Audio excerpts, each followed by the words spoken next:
rises, everybody. Grand rises. If only you all knew while the commercial was going on, the intro. Listen, I was running around trying to see where the glare was. Cut this light off, open that blind. Then I sat down again. I said, oh no, let me run over here. Then I cut that light off, shut that blind. Then I came back. I said, oh no, it's that light. Woo! Listen, the things a producer, director, actor, and performer has to do. Writer, director, producer, you name it. Listen, the list go on and on and on and on. Okay, I'm just saying. Hey, listen, I got a guest here today. I got to tell you guys, it's phenomenal. I have a guest in the house today that has not graced my show in 2 years at least. It's been a little over 2 years, actually. Almost 3 years, actually. Been awesome. And I know you guys liked him and loved him when he first came on. And I connected with him again, and I said, hey, I would love to bring you back because there's some new things that's been going on in his life. So I love to hear all these exciting things that go on in people's lives from all over. It don't matter to me. I ain't gonna put you back on the boat and tell you to go home because ain't nobody on no nothing around here. You know what I'm saying? We all are visitors to this land. So, I'll trip wherever you from, whatever you do, however you do it, bam, boo, bop, boo, bam. Long as it ain't coming against me and mine, bam, baby, we good. And I don't condone going against anybody else's and theirs. But, I'm just saying, I embrace and welcome people from all over the world. You can be from Mars. You can be from Pluto. If you go, you go. It's just like that. End story. Giggle, giggle, giggle, phone home. Phone home for real. So that's how I am. So I'm just saying, it's a beautiful life. It's a beautiful life out here. And I'm telling you, a lot of people, pass up all this beautiful opportunity to meet and, engage and get experience, and exposure to other people's ways of life, their culture and all this kind of stuff. How, everybody's way is different. Let me tell you, I'm a Chicagoan in America. Just because I'm in America and I'm a Chicagoan, don't mean everybody here acts and reacts the same. We all have differences. And it's just one thing after another. I am trying to do one thing, you guys. I'm trying to respond to a thing which real quick. Okay. I was trying to respond to a thing that came down on my computer, let them know I am still actively pursuing, and I'll be there today. So I had an appointment today, but I got to give you guys this. Listen, let me go back into my guest for today. Words are strange things, okay? They can cross borders without a passport, okay? They can survive wars, generations, and silence, okay? And sometimes they tell the truth before we're ready to hear it, really. My guest today is a spoken word artist. Spoken word isn't just poetry. It's breath, memory, and courage meeting in real time. Because a lot of the things that if not all of the things, is from experiences, if not experiences of their own, experiences of witnessing others. It's what happens when someone decides that silence costs more than speaking.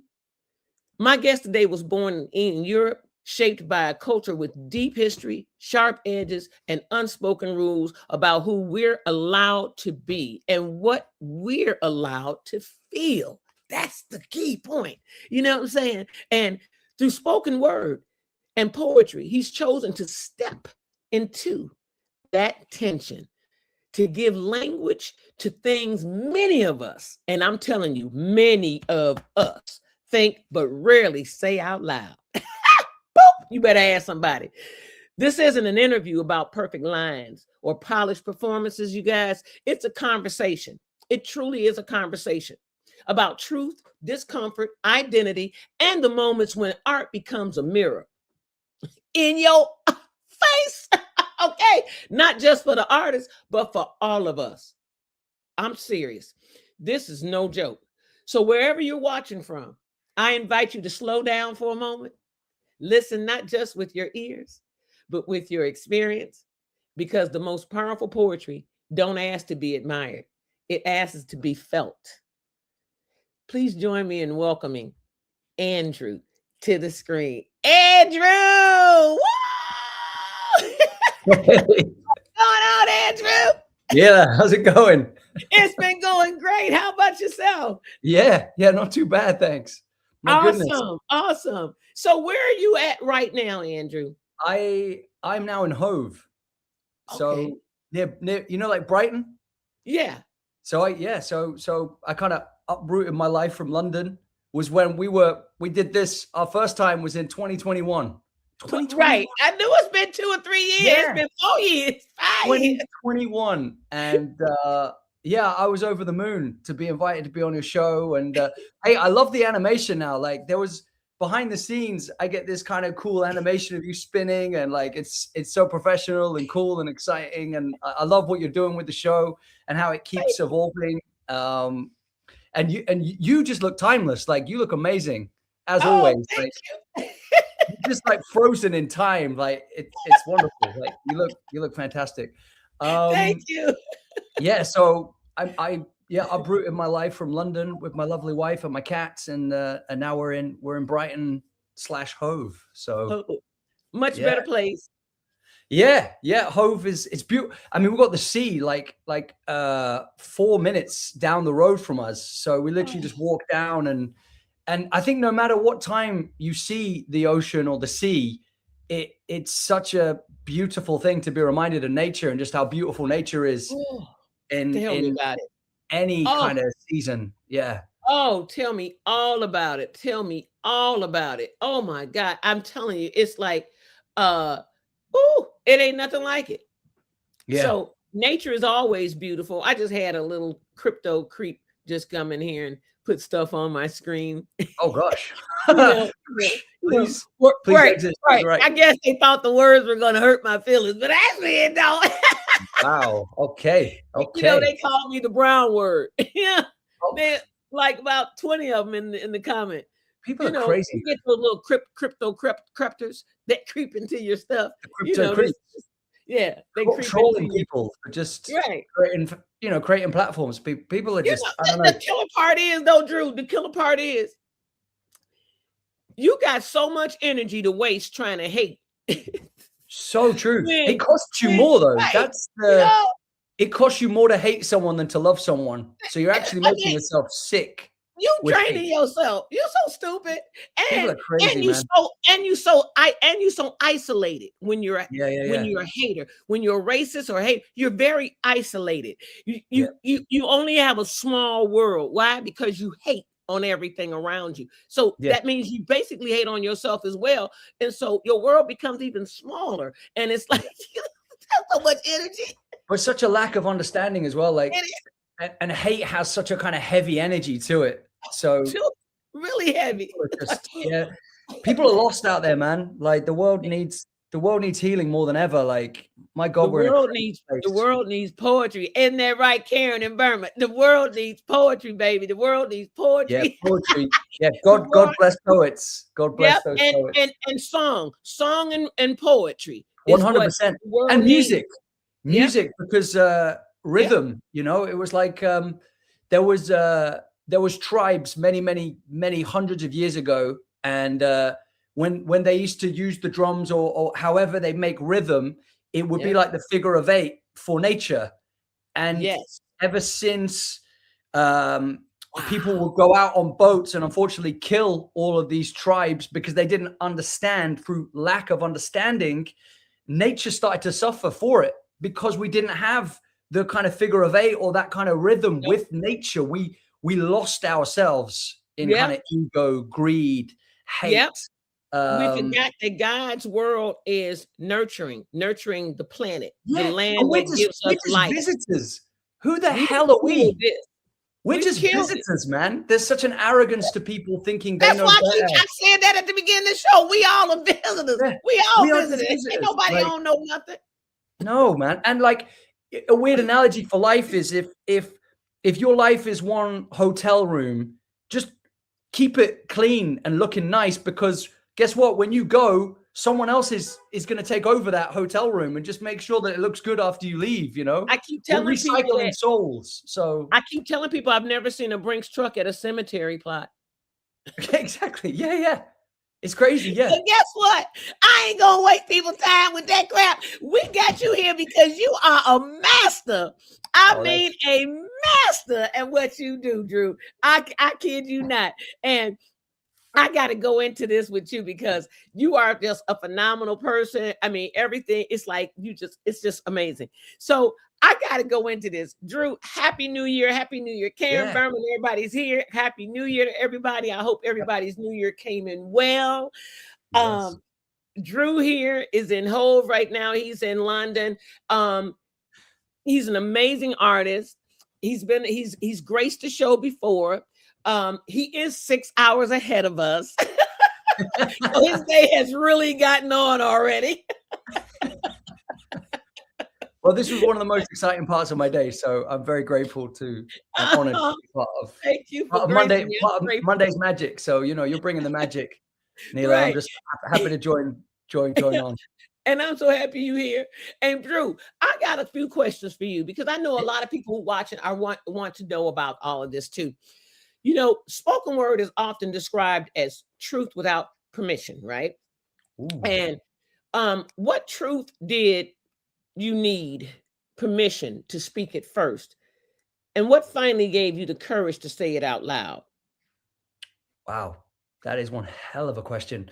Do you know what? I used to think poetry had a bit of a kind of bad name. Like it felt like I was in the closet of poetry land. Like I was afraid as a man to say that I love words, or I love expressing feeling, or, God forbid, having a kind of a thought or an opinion on something in the world, but trying to kind of paint a picture of emotions and shine some kind of truth on certain topics or horrendous things happening in the world. And I think we're in a strange place that social media or like Twitter or any of those things, if you have an opinion and you say it in a tweet, it has this kind of like toxicity to it, and it's volatile, and people can attack you and say horrendous things, or going, well, you said this and blah blah blah. And I feel like what's beautiful about poetry is it's like words that are just, it's like a canvas, in the sense that you go into an exhibition and there's just plaques on the wall, and you can just look at it and accept it and take it for what it is, rather than turning it into a massive debate or kind of argument. And everyone's going to have obviously an opinion on poetry. And for some people love it, some people hate it. I think it's kind of like Marmite. But I always try to create like I always want it to be like philosophical or kind of psychological. I want you to return to it every time. You can find something different in it, hopefully, in the way that I try to craft the poetry I write. And I want it to kind of hit you, man. Like I don't want it to, if anybody read any of my stuff and went, meh, and just like put it to one side, I'm like, nah, that is not the kind of poetry I want to make. I want it to feel like, like, I don't know, like hailstone, like, you know, when hail hits you and it's heavy and you're like, oh, whoa, I felt that. Like, that's what I want my poetry to be, like a storm of hailstones. If it's that type of hail, like manna falling from heaven. Yeah. Maybe just, massive chunks of ice. So you're like, and if it goes down your back, you're like, whoa, right. What was that? What was that about? Get some of that truth, hopefully. I just felt like I was just getting the world just felt like it was kind of hiding behind so much. And I thought, Yeah. I'm gonna be a truth detective, as it were, and just try and kind of call out certain BS on the world and what's going on. And Oh yeah. but this is only just my opinion. This is not that's like with the new book, like Drunk on Lies, Sober on Truth. I'm not saying this is the truth. I'm saying this is a truth that I see or I think. It's not the truth. Right. Right. Everyone But has their own truth. right. Everybody's got their own truths, don't they? Yeah, I don't yeah. care how much you guide a person to the water. Like you heard the old saying, you can lead a horse to water, but you can't make him drink. 100%. Yeah. That, 100%. that has reigned a truthful saying as long as I can remember. And it seems like it's going to last and endure past my lifetime on this planet about guiding people to the water, to the truth, but you can't make them believe it. You know, people are going to believe because of the brainwashing that has gone on for centuries across the planet, with humans and groups and cultures of others imposing their ways on other people. I mean, your way of life, living, religion, all of that crap, you know. And like, sometimes you have the preacher that preaches, but they don't practice what they preach. Yeah. You know what I'm saying? Yeah, that's deep. Yeah. Right. So you Which get is almost the biggest sin. Which is almost the biggest sin, because then you don't believe in the things you're saying. You're like, hang on a minute. How are you going to guide the sheep? How are you going to be a shepherd if you don't believe in where you're going? Right. That is the major sin, if you ask me. The major sin. So I gotta ask you, you were born in Europe, right? Yeah. I was born in Bootle in Liverpool. Yeah. Okay. How did that cultural backdrop shape the rhythm and the restraint or rebellion in your voice as a poet? Wow. The way you craft these questions. Do you know what? I think maybe it's identity. Like, I feel like, because I was adopted as well, so I don't truly know my origin. I've got the most amazing mom and dad in the world and brother. But from a birth standpoint, I never knew my birth mom and that kind of origin of things. So I think I've been looking for identity for a long time. I've been incredibly lucky that my mom and dad love and nurture and look after me, and they help me to grow as a creative, because obviously that can't be easy. They're like, oh, our son's a poet, a writer, an actor, a voiceover artist. I was just curious. All of these things that can't hardly even pay the bills because of the world we're in, and there's so much kind of hypocrisy and complexity and competition and all that jazz. But hey, I'm trying. But yeah, I don't know. I feel like whenever I was lost in life, I turned to the page and just trust my heart and my mind and my pen, and just write how I feel. And I think that has been a huge kind of guide in my life. And I'm incredibly grateful for it. It's ironic as well, because not that I've been tested for it, but I'm pretty sure I've got dyslexia and dyscalculus, which is great. Just a couple of the universe dealt me a couple of interesting cards. But I'm trying to. We all got dealt a few cards. Crazy cards. Ain't no perfect person among us. Yeah, exactly. We're all flawed in our own beautiful way. I don't care how they facade. Yeah, and that's what makes us beautiful. All of our flaws and complexities, and the kind of tribulations we go through in life. But yeah, I don't know. I feel like poetry understands me, or I understand poetry, or we kind of gel. Like, I can't. It's quite a hard thing to explain, actually. But I don't know if some of what I said answers some of that question. But yeah, I feel like identity. It answers wholeheartedly, because it's like a lot of times we don't know how we fall into something. We just fell into it, And it sounds like it happened like that with you. It's like, what made you pick up a pen and put it to paper? You know what I'm saying? It's like, and then continue putting it to paper. You know what I'm saying? It's like, I just love words. Yeah, you picked up a pen, put it to paper, and you continue to put it to paper, which is a blessing. With that going on, then when you perform, do you feel more like a storyteller or a witness or like a translator of something bigger than you? Wow, wow. Do you know what? Two elements of it, right? I've always loved storytelling. Like that was my favorite part of school. Like 3 o'clock till Oh quarter yeah. past three, the teacher or the substitute teacher, someone would read us a story.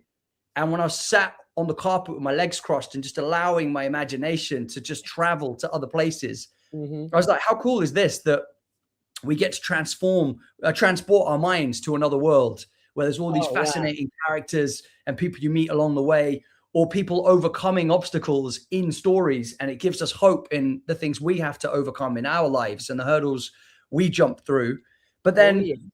on the flip side, I actually feel, and I said this to a few poets, that I just feel like a vessel for the universe. Like the ether just goes through me. Like it feels like if these are stories that need to be heard, it's like here I am, like bring me the ink, and it just comes through me. So sometimes it's like I feel like if I'm not the one to catch this story and these words and this truth, it's going to go through me, through the wall, through the window, into the street, through another house, through into another person that's going to write it down. It's kind of like, Or I it'll don't get know, lost. yeah, or it'll get lost And in that's the what you don't shadows want, of because life. Yeah. it actually has life when it came to you. Yeah.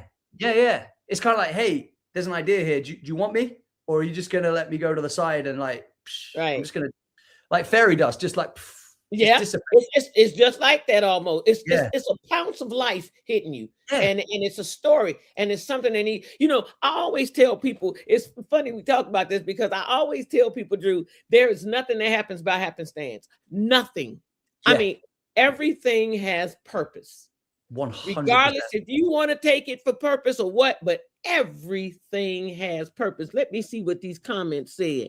Oh, hey, Grand Rising Leslie. Hey, Erica, you guys, Bruce Wayne, the Gray. What's going on, you guys? Welcome. And Happy New Year to you all.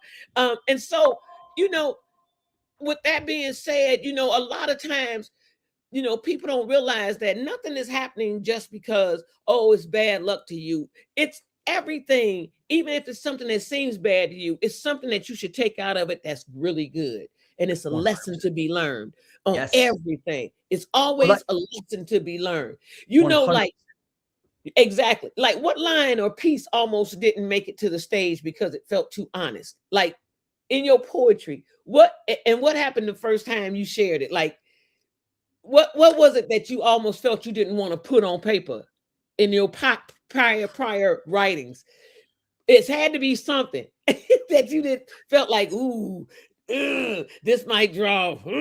You know how? Well, oh man, what was it? Because there was a piece that I wrote, and I think I wrote a piece on which this never saw the stage because I shared it to a few people, and it was to do with like anorexia, and is it dysmorphia? Like just like body conditions and how cruel that kind of illness is. After watching one of the Louis Theroux episodes on it, Wow. and the story kind of came to me, and I wrote this piece, and I spoke to a couple of people about it, and I released it, and I deleted it like after a few hours, and I was like, I can't. It feels so wrong because I don't know enough about it. It's not my place to talk about this. And it felt unfair because I don't know what those people are going through. Okay. All right. I can understand that. And it was like I opened a box on something and went, whoa, this is too deep for me to even comprehend. And who am I to tell their story? Yeah. With a lack of understanding. It just felt wrong. Like it felt really wrong.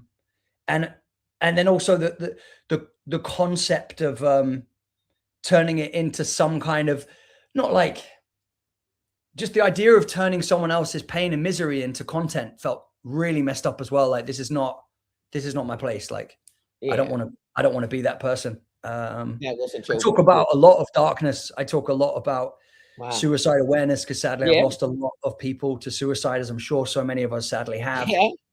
And the concept of why do people make that decision, that option, and how in a world where darkness is seen as so heavy a burden to carry, people can't take it off their shoulders and go, listen, I want to put this on the table here.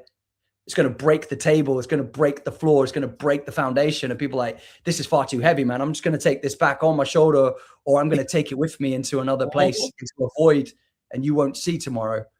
Not at all. And Wow. that's why I wanted to try and delve into that and get a sense of what is that place like. And I've gone through a lot of darkness myself, and like depression and mental health, and a lot of things with my family and addiction and all kinds of complexities and therapy. And poetry got me through it. You know, poetry as it rhymes is therapy. It's one's own therapy. It's a form of art therapy. 100%, right? And I think our words can teach us about ourselves, give us a better understanding of what we're going through, or things that we need to learn or do a little bit more kind of research into, and go, why does that keep coming up in my poetry? Like, what is going on? What is certain things that I haven't dealt with myself? Like, I think poetry, like you said earlier, like the idea of a mirror, like not just a mirror for whoever's reading it, but a mirror for whoever's writing it. Like it's quite a profound thing. We can learn a lot about ourselves. And I know I did in my latest book, Drunk or Lie, Sober on Truth. I started to discover a lot of my truth and who I am, and peeling away those layers, and the kind of person that I would like to be, or who I thought people wanted me to be. And there's that powerful quote that I think people say, as soon as you stop being who you think people want you to be, you become who you are. And I was like, that's a deep quote. That's a deep quote. Yeah, I don't know who said it, but it's a deep quote. Yeah. Wow. Hey, Angela, y'all, Guy Risers, Tracy, y'all, you guys. We're here with Andrew from London. Well, he's from quite a few places. Yes. Well seasoned by life, well traveled. Hey, Andrew, you know, many people think poetry is about words, but spoken word is also about silence. You know what I'm saying? How do you decide when not to speak? Like you just told me, you said, I guess basically you answered that for me, because you just basically said it when you said about the fact that you didn't feel that you were in position or place to speak on something that you really didn't know much about, and then to put someone's pain into spoken word or poetry, it's like it just didn't sit with you. I kind of resonate with you with that, because it's kind of like saying, like, unless it's your pain or your experience directly or indirectly, like with someone that's very close to you, but you've experienced in indirect experience, not experiencing what they're dealing with directly, but you're experiencing it because you're in connection with them. It's always something that pulls you back. If anybody has a conscience and a heart, it's always gonna be, I'm just saying, you know, it's always going to be something that keeps you from going forward with something that, you know, can be a little testy, a little taste, a little touchy. That's those touchy moments. So, like, in a world obsessed with speed and everything else, you know, and scrolling and sound bites, you know, why do you think spoken word still stops people in their tracks? Like, give me the reason. Well, connect the art to modern culture almost, and the attention economy, because, like, how shareable is that? Like, I mean, I think it's interesting you're saying that, though, because sadly, I've actually seen a massive change in the social media side of things, because we're dictated by time now. So, and that's actually a fascinating discovery when you actually look at the transition of how it's dictated art and shaped art, and actually kind of limited art. Mhm.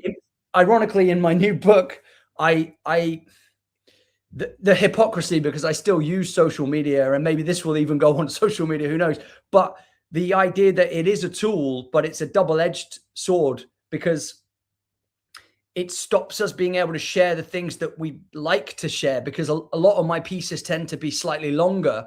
Hence why I cracked the joke and said, buy the book so you can take the time to hopefully enjoy something and go on a journey. Mhm. Whereas the idea that, because we're so used to scrolling, that if someone listens to something for like 10 seconds, and that's probably as long as you get, maybe even 3, and they're like, no, and then they've gone, like, poof, they didn't even give it a chance, and they couldn't.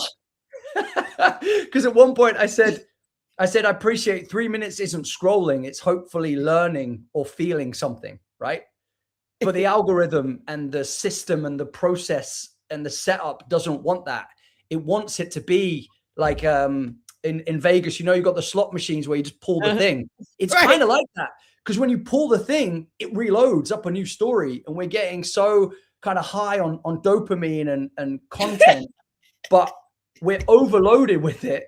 Yeah. With short bursts, like real quick, Yeah. like pow, and you're like, okay, and you're just taking it all in, but you're not taking anything in, which is ironic. So I'd rather stop and read something and take the time to go, wow, I got from A to Z of something, and it really gave me something. My analogy was, a lot of poetry now is sadly becoming like junk food. It's fast food in the fast lane, and it's got no nourishment anymore. Like, if you go to like an organic store and you want to get the food, and you're going to take the time to prep it, to Right. cook it, to put it on a plate, make it look nice, so visually it looks good, and when you eat it, you're like, oh yeah, and you actually get full because you're getting nourishment. It's good for your insides, right? Yeah. But that's not the case anymore with a lot of poetry, sadly. Like, it is just, we're just like all putting out our stuff there, and a lot of it is not, there's no authenticity, is dying Oh yeah. because of a need to be seen, that you're feeding the beast. Like, this is the crazy thing. And that's why it says it's even called a feed, and everyone is feeding this monster. Yeah. And it's just growing and growing and growing. And no one knows where it's going to go and how many artists it's swallowing. It's like performance. It's like performance. It's very much like performance. Thanks, Karen. Thank you. She said this is a very good conversation. And it is. It's like everybody's in front of a screen, or they're all trying to run for the finish line all at the same time. And so it's just stuff just being put out there. It's they're not taking into account of the depth of it, how it hits, you know what I'm saying? How it hit. A hit different. It hit different. I don't know if you ever heard that song, but yeah, 100%. No, but you want it to hit, because otherwise it's a miss, right? If it doesn't hit, it's a miss. Right. But you want it to hit in the way where it really hits, and not just, oh, it's like a hit, boom, hit, bounce, a hit and bangarang, boomerang off. You know what I'm saying? Yeah. Right. You want it to hit and stick instead of hitting, pop, bounce off and go, and it's not thought of no more. It's a lot of stuff like that. You watch it. I mean, social media, Drew, has been really crazy to me. It's like really weird. It's like everybody is like, they all want, like, I wanted to have you. I don't know why I didn't set it up. I was so busy this morning. From the time I woke up this morning, I've been busy. But social media is like, everybody wants to see something, but everything you're seeing is false. Yeah. And then you got you and other spoken word artists who are true to the artistry. And because it's artistry, not a performance. You know what I'm saying? Yeah. So right. So that's, I think, the difference between the spoken word being an artistry and not a performance is like, you're performing something of what you've been given. And so, and it's gone once you perform it. But with artistry, you're given something and it's lasting. That's beautiful. I hope so. Yeah. That's what but here's the thing, right? We use the terminology of saying spend time. So therefore time is a currency, right? So people are willing to spend their time on my page or reading some of my work. I want it to be worth it. I want it to have value. Wow. So that is the kind of Wow. poet I am trying to be. That is. And you know what? Has the relationship with your masculinity, especially as a European born white male, changed through your work? And if so, how does that show up in your poetry? Like you get people who talk about everything. Uh and they are, you got all these naysayers, finger pointers, haters of things that they don't even know what they're hating for. You know what I mean? Yeah, People are just yeah. delirious. I mean, people are just out here on stupidity and they don't even know why. And they just following along. You know what I'm saying? Well, That's this one, basically people what are they're eating the doing. lies, right? People are just Right. eating up the lies. Yeah, they're eating off of this, all this junk food, which is giving them lice and maggots and everything. You know what I'm saying? Yeah, And yeah. you know, so you know, has your relationship with masculinity, especially in being in Europe and all, changed through your work, through your Well, poetry? Do well, you think it is I think brought you closer to people there unexpected? are more. Sorry. I think there are more. There's a lot more men poets now, which is quite refreshing to see. Because I think predominantly it was women. Because I think women are really tapped into emotion, and they're very good with the truth. I'm sure there are women that aren't great with the truth, but there's a lot of women that are great with the truth, and how they can tell great stories and really important ones as well. Because a lot of horrendous things are happening to women in this world, and it's amazing that so many poets can write about these things and that they're getting that time and they're getting that exposure and that things are actually changing and hopefully for the better. Because I think it's a tough and scary world for women because of how men treat women and the whole gaslighting world and just so much manipulation and yeah, it's absolutely horrendous. But yeah, I think some of the feedback I've got, which is lovely in my DMs or messages from people, is like people appreciate my vulnerability. And whether, like, even here's a weird thing, because even if I was a woman, I'd like to think that my truth and vulnerability would stay the same. My stories might change, but hopefully, no matter what sex I was or how I would want to kind of genderify myself, I hope that my truth and my authenticity wouldn't change regardless of the kind of body I have, if that makes That's sense. awesome. Yep. But I do feel that I would like men to talk more about, how they feel. And if that is my kind of flying a mini flag on men's mental health and just be able to be oneself in any given situation. Yes. I think that's important, because here's the irony though.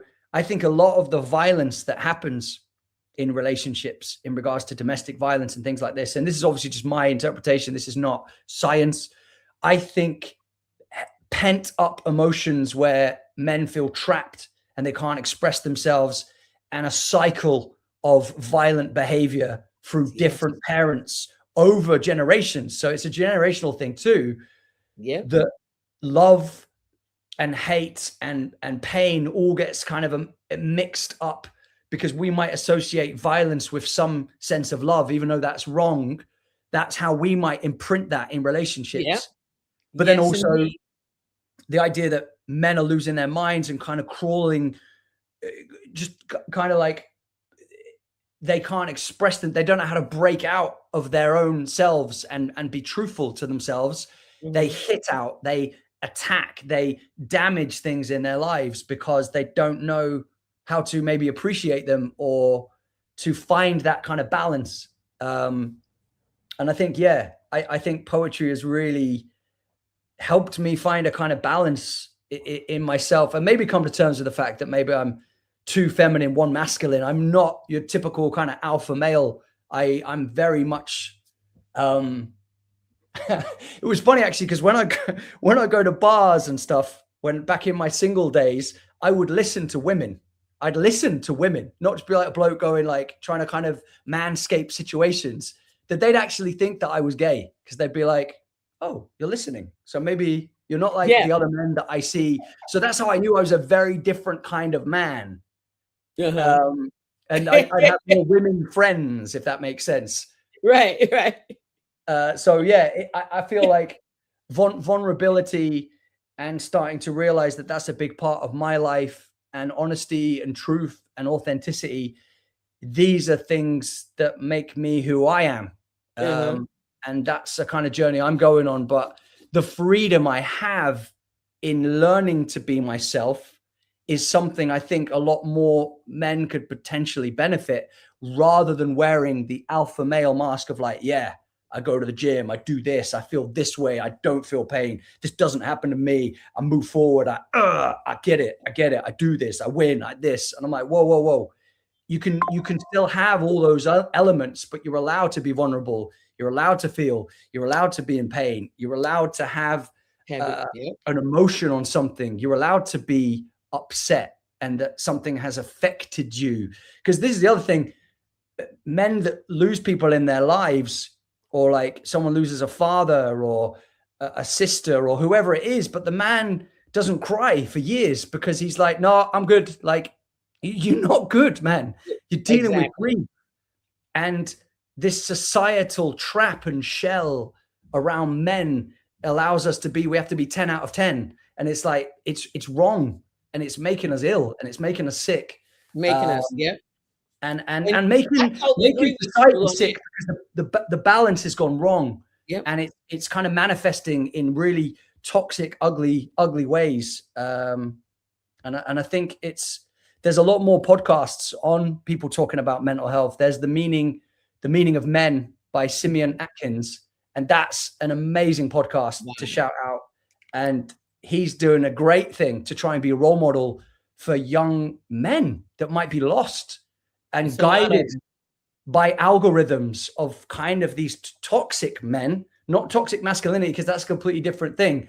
And that shouldn't exist anyway, but toxic men that are lost and didn't take the time to kind of unravel their own complexities and go, why do I act like that? Why am I highly emotional? This is a thing. We are 8-year-olds unless we do the work to find emotional resonance and go, I need to be mature in my emotions. And this is why men do crazy things, because they turn into kids mode. We turn into kid mode. And I found myself doing it in my relationship with my wife. And she'll be like, you're doing that thing. And I'm like, I know, and I'm sorry. And I don't know why I reacted like that. And then I'm like, no, I do know why I reacted like that. That was a kind of trigger for me, because it reminds me of something I haven't dealt with, or it brings shame, and I'm trying to battle my shame. And this is why I do something, rather than go, do you know what? Thank you for calling me out on that. That was, and some people sweep the dealings under the rug so much that they don't even realize they do have something that they have to deal with. The rug has become a hump. It so much, so that you be peeling off layers and layers and layers and layers and layers and layers and layers to trying to figure it out. But you know what? You are so right about these emotions. Are you aware of what's been going on in Chicago or Illinois, America, period, with ICE? These people called ICE. Oh, Jesus. Yeah. So do you know, I think that they did not do an emotional test thing with the people that they hired on, because most of those men have issues. Oh, yeah. They have a lot of issues, that undealt, suppressed issues from their childhood. And they're projecting this on the people they're snatching up off the street with 100%. Their anger.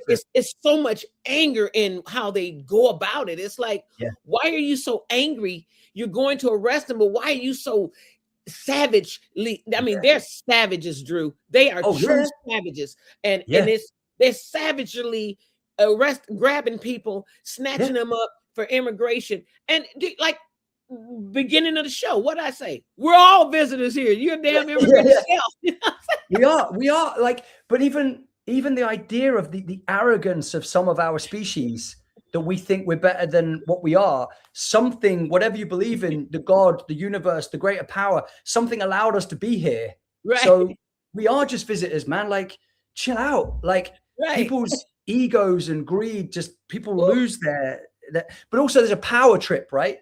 Yeah. So people that are in those positions are kind of egomaniacs and narcissists, and they're trapped in themselves of wanting to prove something, them versus the world, right? Yeah. But that's because they haven't understood, they're lacking the love and the kind of empathy and the kind of intuition of something, because God forbid they have empathy for another human being or soul, they look weak. So they go, no, I'm a man. I have to do this. I have to act this way. Woman too, women too. You got them. Yeah, the women as well. Yeah, of course. It's like, it all comes down to things that haven't been unpacked. And that's why I think poetry is really important, because people that are kind of frozen, or they're a shell of a person because they're so trapped with things going on, poetry can sneak its way in and start to kind of create like a warm fire and slowly defrost this intensity, this kind of tightness, this anger, this toxic shell. If you allow it to. Yeah, if you allow it to. Tracy said, no heart, no mind, no soul, pure evil. You know, a lot of these people are out here in America with this craziness, and I don't want to get off too long because I want to get back to you, because I want you to give us a piece and tell us about your books. But, and I'm going to say this and make it brief and end it, but they have a lot of undealt issues in their life, these men that are hired on with this ICE thing, a lot of them, including our administration, our president and all. They have a lot of undealt issues in their lives. You can tell by the way they like little kids. Mine, that's mine. Give me my toy. It kind of like, it resonates that a lot, largely and loudly to me. Playground mentality, right? Yeah, you were such a spoiled little brat, and your parents never say, look, come here and sit over there and sit your butt down and give me that toy. It's not yours. It's everybody. They didn't get on you about being that way. And then let's not forget the bullying. You can see bully in all of them. In President Trump, I'm just gonna keep it real. I see bullying him, largely bully, because he was that kid. He didn't have a lot of great friends because he didn't know how to treat people, and you could see it in his adult life. Yeah, he only got friends around him because he's it's like a maggot or something, like a leech or something like that. You're on everything, and people think, oh, you got something, so let's hang around you. You know what I'm saying? That type of thing. But it's not true, wholesome friendship. Yeah. I don't believe he knows how to be true and wholesome. I mean, he lies a lot about stuff.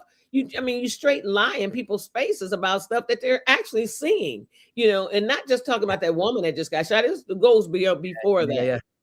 I just say, if you're going to run something, just keep it real.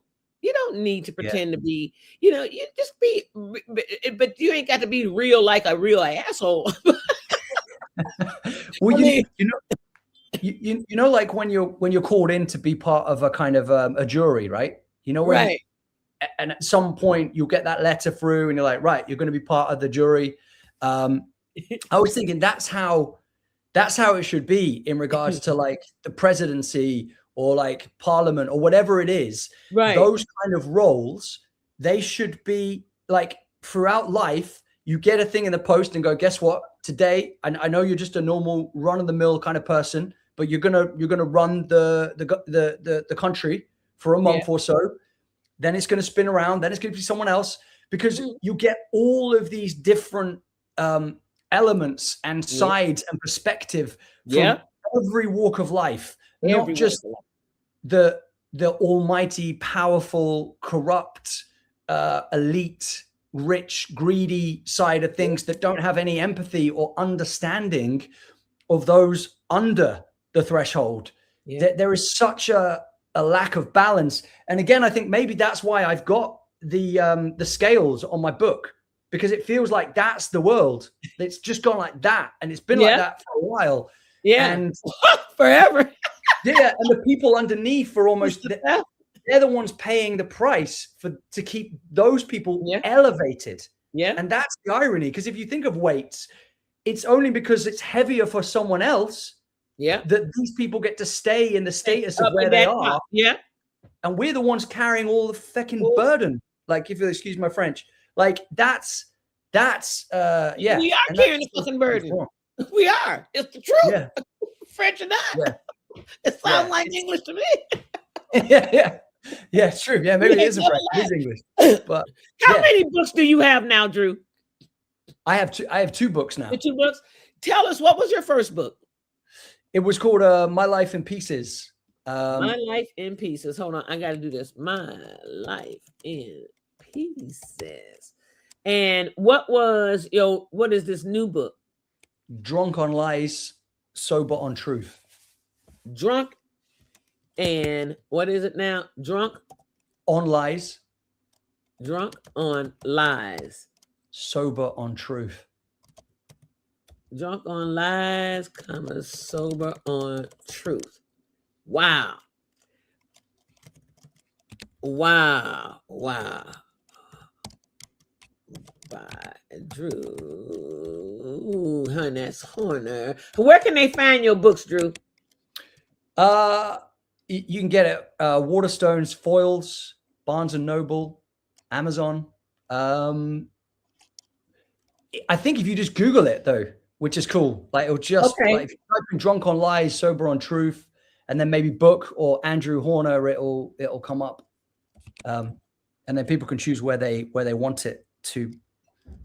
Yeah, there's different versions of it in the sense that this is quite interesting. Amazon has a different version of it with white paper, and I think from anywhere else it has this kind of lovely kind of cream paper. So it depends on people's preference or choice. I know some people, when they read on white paper, it's entirely up to the individual.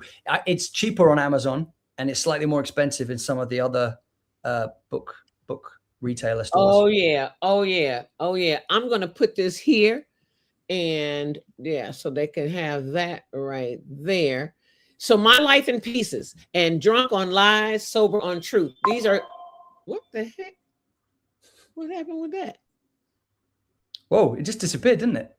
Yeah. Oh wait. Oh, I see. No, wait. Okay, wait a minute. I don't know how to take this off. Okay. Okay. It's gonna disappear again. It's got like a timer on it. Okay, hold on, wait. Let me see. That is so crazy. Oh, I see it now. Oh, timer off. Okay, I got it. Okay, it just put a timer on it all on its own. Wow. They don't want the truth. They don't want the truth out there. They don't want the truth. Even the platforms just. Yeah, like, nah, we're good with the truth. We're good. Just keep it buried. Keep it buried. That is so funny. So, Drew, give us a piece, would you, of what? Yeah. One of your pieces. Hey, I'm waiting. I'm a solo you out on this one, baby. And your book, I'm definitely gonna look for this. Drunk on Lies, Sober on Truth, because I bet that's hitting. Yeah, this totally on hit. I tell you, Neela, this is the book I always wanted to write. I think My Life in Pieces was just to prove that I could make a book after like lockdown with all of these poems. And that's pretty much when I became a poet, though, if I'm honest. Like it was dormant in me, but during lockdown and COVID and when the world went crazy, art kept me sane. Yeah. And that's when I had all of these thoughts come flooding to me, and I was able to just create a book from that difficult and kind of frightening time. So, and I think it was also because I got the Delta virus where people were dying from it. And I honestly, I swear to God, I thought I was going to die one evening at 3 a.m. My lungs were so tight and my fever was through the roof. And I was rolling myself with this ice roller thinking I might die on this yoga mat, like in a few minutes, like sort of thing. And it was such a frightening thought that I was like, it would be nice if I could leave something slightly behind of my time here, like a kind of souvenir of just being a witness to things. Wow. And when I survived, because of my amazing wife, who looked after me like relentlessly and endlessly and always by my side, like it was like she pulled it physically out of me. Like it was profound stuff with the power of love. And ain't that amazing? Yeah. How cute. I love it. And and it just made me think, I just I just want to kind of, fight for the truth and write pieces that can hopefully open conversations, important conversations, people globally. Like, do you know what I mean? Who knows where your book takes you, really, I guess. But yeah. I was thinking I could read a couple of pieces maybe, but this is a piece called Manness, because I thought we were discussing like the whole situation with men and stuff like that, and the complexity of not dealing with certain things. Yeah. This one is called. Take that away. Let me see. Yeah, this one is called Manness. I don't know what I just did. What? That's all right. What? It's crazy.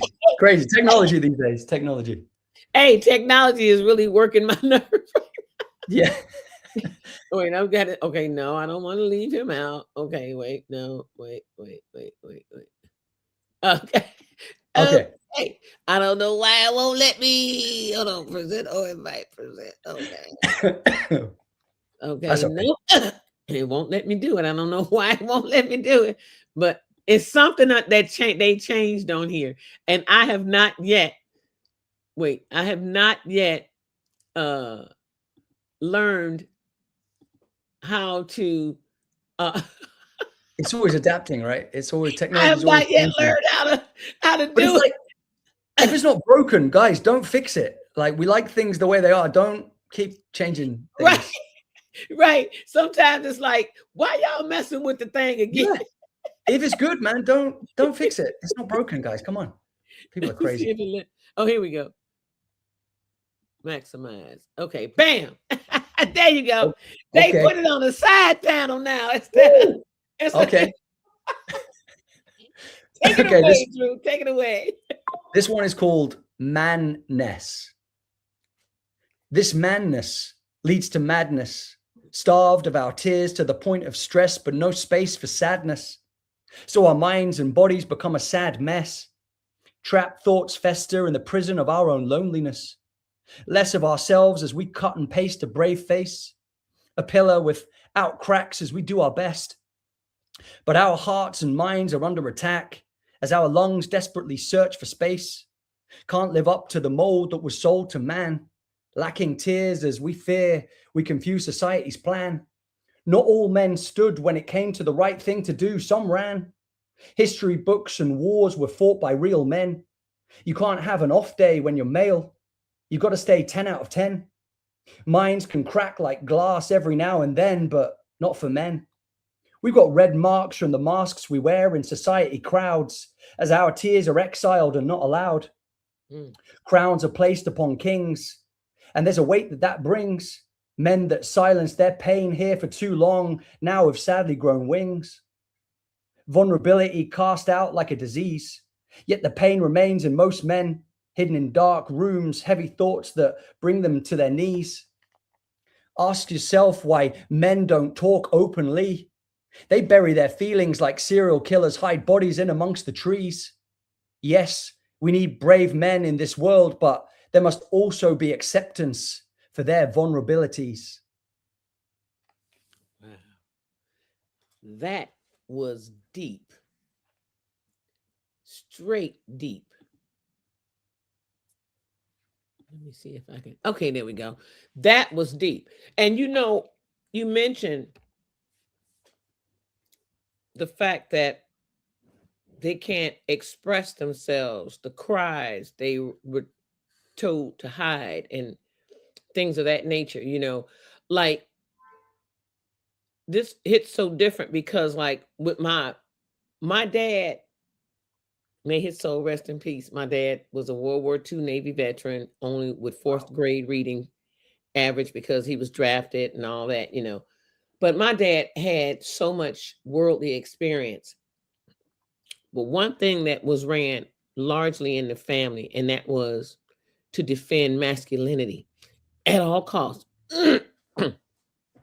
Men weren't supposed to cry, be seen crying. So you're holding in all this emotion. Then what happens to you? What happens to the person that is holding all that emotion in?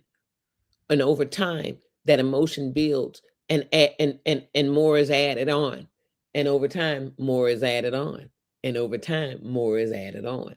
There's no release to let go of any of that so that you don't burst. Yeah. So that's a deep poem Well, because like, it's definitely expressional of all things man. yeah. No, thank you. Thank you. Well, it's like if we didn't have tear ducts, why do we have tear ducts? Right. If we're not supposed to use them. Right. But then it's also like something I was thinking about the other day, and I had a chat with a friend of mine, and he said, I think I know why men don't cry, because they won't know how to stop. Mm. Okay. Well. Yeah. That one just took me for words. Yeah. That was deep. Yeah. Oh my God. Saying why they don't cry, because they won't know when to stop and how to stop. Yeah. It'll be forever pouring. Wow. Yeah. That was flood deep. the streets. I tell you, hey, That'll be the great flood. That'll be the great flood when every man decides to cry. In the house, T-Mac clapping, Drew Horner. My girl say, Leslie say, Drew Horner. hey, she said, all right, I hear you. I hear you. That's lovely. Hey, you guys, Drew is a poet, not paraprofessional, professional.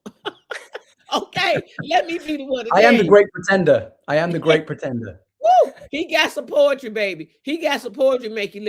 Hey, you guys can also go and look Drew Horner up. Are you on IG as Drew Horner? No. Yeah, well, it is Andrew Horner, but it's Tales of the Nook. Yeah. That's what it is. Tales of the Nook. Hold on, y'all. I'm gonna give y'all this too. Hold on. Wait. Let me hide that. And let me put that. Find him on IG under. I was just going to say, actually, when you kindly mentioned those books, they were only they were made into existence because of some incredible kind of artists and editors as well. Because my first book, the incredible artwork was by Michael Felton, and the new artwork on this one, which I'm over the moon with, is by R. Denise, and she's incredible, and she edited the whole thing. So again, like you said, nothing happens by accident. The fact that our paths aligned, and she was willing to kind of take a chance, because she'd never done like editing and creating the digital side of things. She was doing a lot of amazing artwork, and she went, "Why don't you be my guinea pig?" And I said, well, look, I love your stuff, and I'll happily be a guinea pig in your pen, with my pen. And and then I'm just over the moon with how it all came about. Isn't that amazing? Yeah. Nothing happens by happenstance. Yeah. That was a divine meeting. Yeah, Kismet, right? Absolutely, Kismet. And I'm over the moon. Like I feel incredibly grateful. And I don't know if you've seen this though, but this is like the first book. Like, if you see how thick it is. Yeah. Turn around the front. Let me see the front. That's a thick book. Sober on Truth, y'all. Look at that. Look at that. Poetry, balance, chaos. Woo, that is awesome. I like that. I like that cover. We got it on the side as well, because I always wanted a book with a spine, because most of my books were too thin. But now I get the spine I've always wanted. So yeah. That sucker is nice. Oh, that is what did I do? I don't know.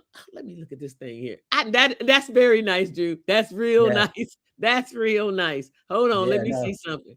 Yeah. So it is okay. Let me see. Oh, wait a minute. It is my life. Drunk on lies, sober on truth. I got to see here. Let me see. Drunk on lies, sober on truth. Book by Andrew Horner. I mean, yeah, let me hide that for a minute. Yeah, and then show that again. Yeah, I'm just gonna pull this up and see if it's on here. Shotgun lives. So okay, yep. Hey, you guys, it is $15.66 on Amazon, and it's $5.99 on Kindle. Digital, yeah. Yep, $5.99 on Kindle. Now that's deep. You know what? I'm getting ready to buy this book because I got a blessing for Christmas. Add to cart. Okay. Get this book. Okay. Let me see. Deliver to nope.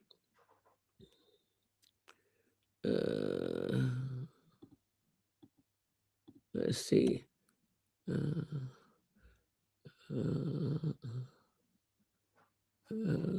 Wait. Enter US. Okay, deliver to. Okay, hold on. Choose your location. No. Okay, wait a minute. I'm looking here. Okay, wait a minute. Okay, if you buy now, okay, how are you paying for it? I got a thing on here already. Prime. Okay, short distance. Okay. Okay, close that out. It won't let me, I don't know what the hell, it won't let me change this.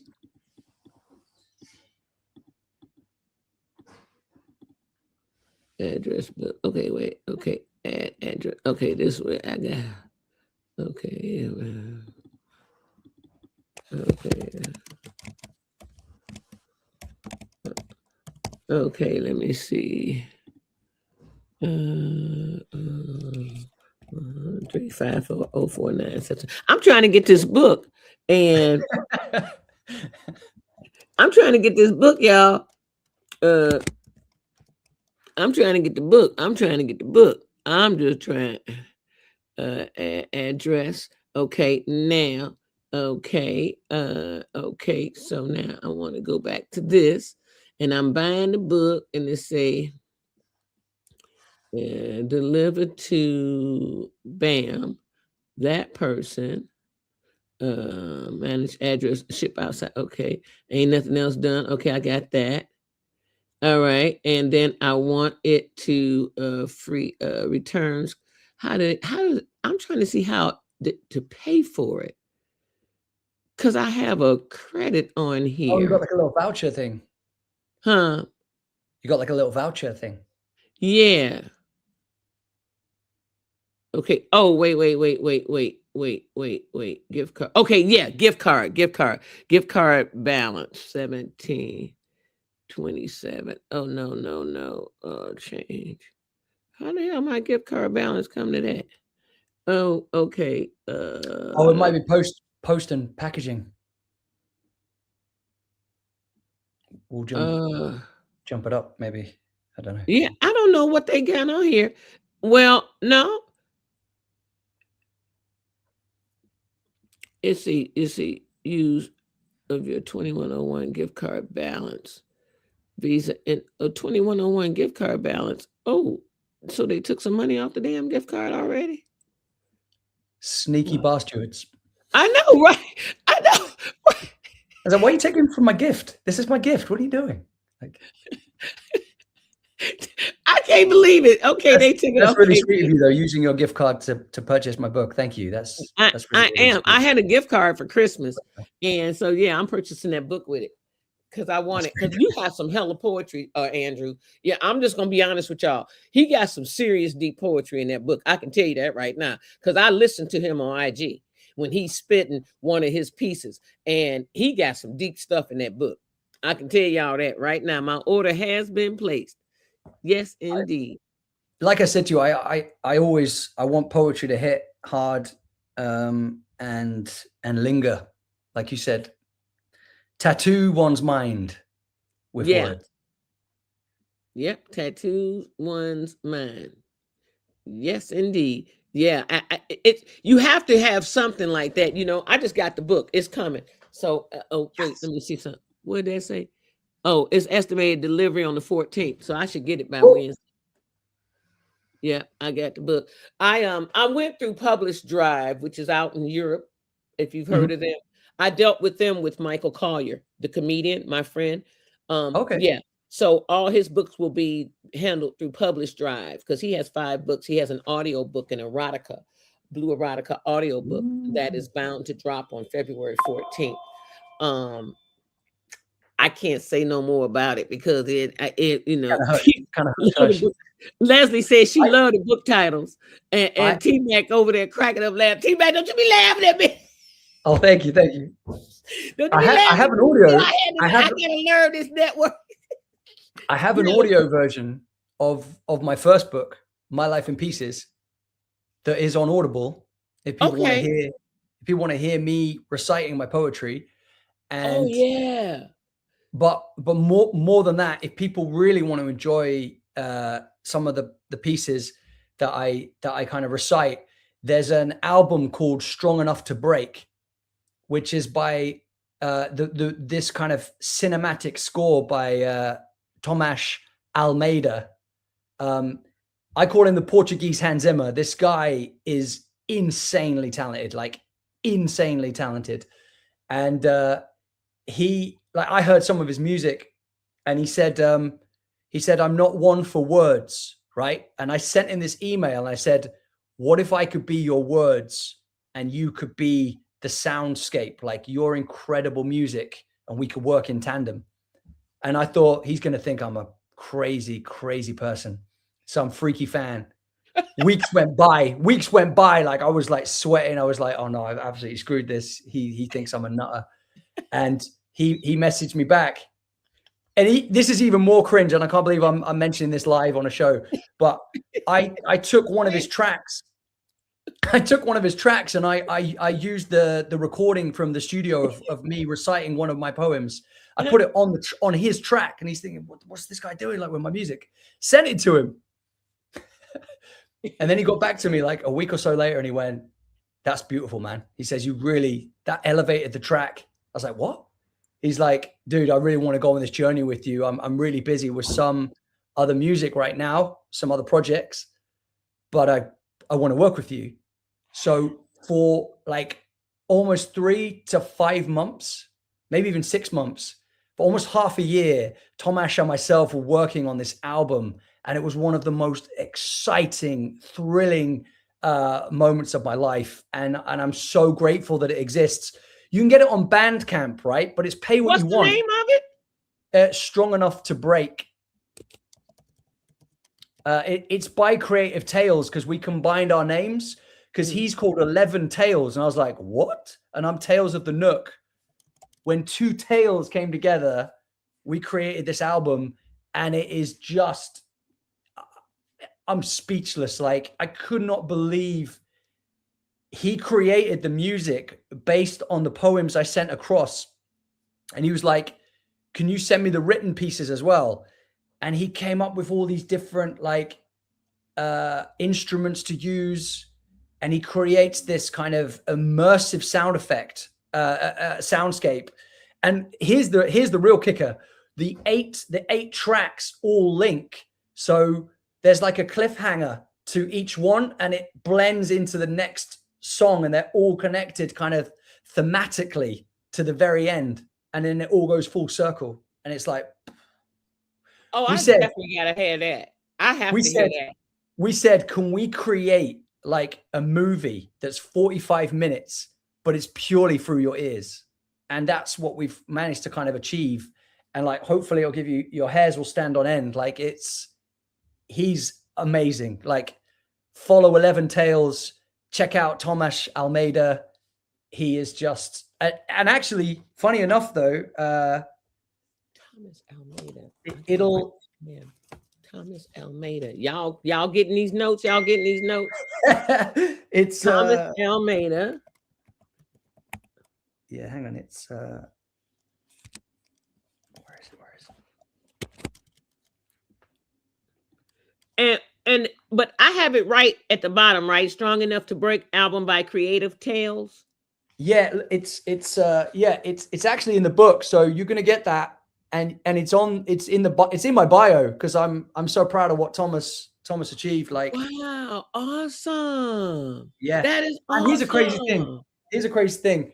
There's a link to my first book in this book because my artist and editor Denise was like, "Why don't we link people to your other one? If they enjoy this one, they can go back to the origin." And I was like, "That's such a lovely, beautiful idea." Like, Of course, yeah. so all of the links to things I Yeah. do exist inside this. So if people want links to things, if they purchase a book, it's all there for them, mapped out. Like, That is amazing. That is amazing. He said follow Thomas Almeida, Almeda. You guys, Thomas yeah, Almeida. Tomash, yeah, TOM, and that the A's got a special. I think it's like a dash because he's Portuguese. Oh, okay. Let me So see. it's a little bit. It won't. Actually, I might have it on the. Let me delete it and then put it up there the right way. Actually, you can maybe, I don't know if you can see it. Yeah, it's hold in on, reverse, see. but do you see? Wait, It's a shame it's in reverse. Oh, I see it. Hold on one second. Yep, I see it. TOMA MASALMEIDA.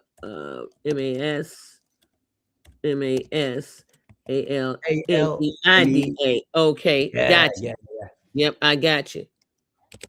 Oh, Neela, I swear to God, when you hear it, like it's just wow. And people can pay what they want, right? It is on Bandcamp, Amazon Music, Apple Music, Spotify, but you can purchase it from Bandcamp, and it's kind of pay what you want. So yeah, people could. Oh, that's pretty cool. Yeah. Oh, that's really cool then. Wow. Yeah. Let's see here. Hold on. Let's see. You say strong enough to break. I just want to see if it's on here too. I know I got to get off here. I got so much stuff. Oh yeah, sorry. Yeah, of course. I don't know how many more guests you've got coming on but as this well, is so, like, interesting. Thank you so much for your time as well. So for having me on as a guest. The quiet weight men carry. That ain't it. No, they got a lot of strong enough to breaks on here. Did you know that? Oh yeah, if you put Creative Tales. By Creative. Yeah, because it's not my name or his name, it's our names combined, so it should come up. Okay. Oh, it ain't on Amazon. Oh, no. No, it's not on Amazon. Yeah, it's not on music. Okay, that's what I was looking for. No, it is on Amazon Music. Oh, it is on Amazon Music. Okay, I don't know why it didn't pull it up there. Yeah, I don't know what's going on with Amazon today. Amazon be tweaking, but Amazon is tripping. Yeah, Amazon is tripping. I'll just show you. Yeah, it is tripping today. I don't know what's going on, but I just put it in Amazon and it didn't come up. So let me see. Maybe I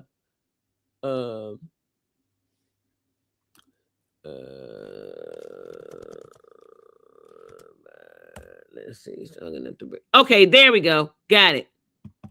It came up. I had to put strong enough to break music by Creative Tales. Yeah. That's why I said, well, let me see. Maybe I did something different. Okay. Yeah, this is that's what it. Yeah. I can listen to it because I got Prime, so I'm gonna listen to that, man. Yeah. So that's it. If anyone what's in there, yes, baby, you can listen to it on Prime, y'all. That's amazing. Prime, it comes with Prime, and it's included with Prime, baby. That's awesome. That's awesome, man. Hey, I want to thank you, Andrew, for coming and gracing my show today. I am so grateful for your presence. I really am. You guys, I want you all to know Andrew Horner. He's over in Europe, England, wherever. He ain't over here in America. That's for sure. With all the I will come over. Right, he ain't over here going through all the stresses and stuff that we going through over here in America. That's for damn sure. Even though it's stresses everywhere, but this stress is a hell of a stress with all these people snatching people and all this kind of stuff. Yeah. And getting away with it, and it's just unreal.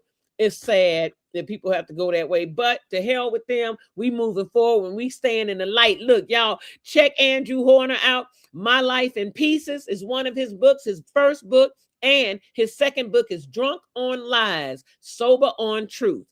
Okay, My Life in Pieces is his first book. And then Drunk on Lies, Sober on Truth is his book, his newest book. That's the one that has everything in it. Go on and get it. I just got mine. It was only 15 bucks.